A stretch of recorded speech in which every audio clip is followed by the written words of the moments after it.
and placed under arrest for assaulting that student. Sheriff Lott is now questioning whether school resource officers should be acting as disciplinarians. Should he have ever been called there? Now, that's something we're going to talk to the school district about. An attorney for Ben Fields released a statement saying he believes his actions were both legal and professional. But, Scott, there are a growing number of parents in this community who think Fields should be arrested and charged with assault. Omar Villafranca, thanks.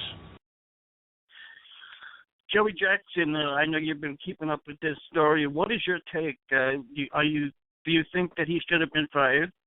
I do. And let me just state clearly, I think that certainly we need to impress upon in the clearest of terms, and I tell every client, I tell every person that would ever listen to me, when you encounter the police, you should be respectful. I think you should comply with the police directives now. I think you should grieve later. And there should at all times be respect for police officers. There should be respect for principals. There should be respect for teachers. Having said that, I think we have to analyze the conduct. The concern I have is that there's an adult and there's a student. Now, this is an 11-year veteran of the force, and this is a 16-year-old girl. What that means to me with is prior bad acts, right?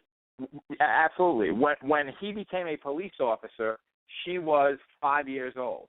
And so I think that it's incumbent upon the police to deal with issues in a way that really doesn't put gasoline on the fire and fan the flames, but perhaps resolves it. And I think that, there's escalating measures of force. And I get that people are saying, well, he did try to talk to her.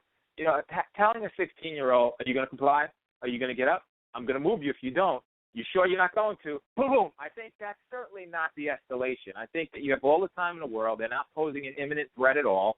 It's a classroom environment. She's not armed. She's not dangerous. She's disrespectful because she doesn't want to put her cell phone away.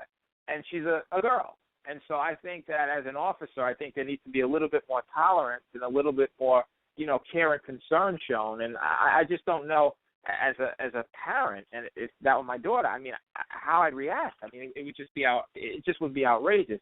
The other thing that concerns me is there's a disproportionate amount of training. Officers, there's this report. It's an August 2015 Police Executive Research Form, and the average officer receives 58 hours of firearm training, 49 hours of defensive tactics training, but only 8 hours of interpersonal skills on de-escalating cases. Now, don't get me wrong, Jordan. I think it's important for officers to know how to defend themselves without question. We live in a dangerous world. I think it's important for officers to learn how to fire, use their firearms. We live in a dangerous world. But why is there such an imbalance between training that relates to talking to people and relates to, fighting and hitting people? And so I just